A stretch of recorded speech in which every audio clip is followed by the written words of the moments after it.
Well, James Bruce Thomson was a character I came across in the course of my research.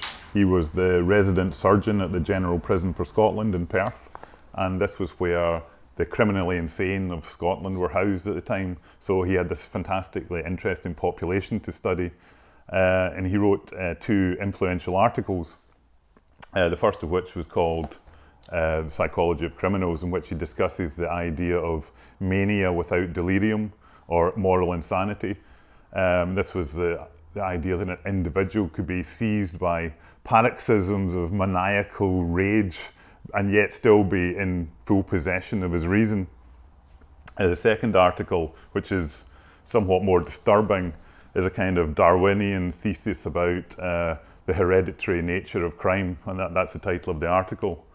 So in this article, he really sees a criminal class as a breed apart from the normal population.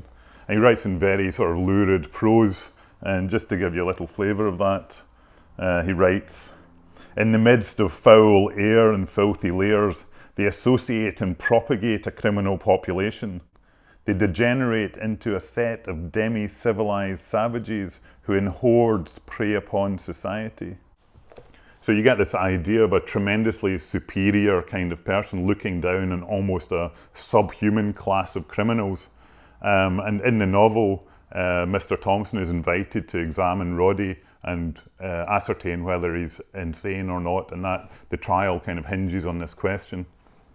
So as a writer, when you come across this kind of material, it's a real gift, and I had a lot of fun writing the parts of the novel featuring Mr. Thompson.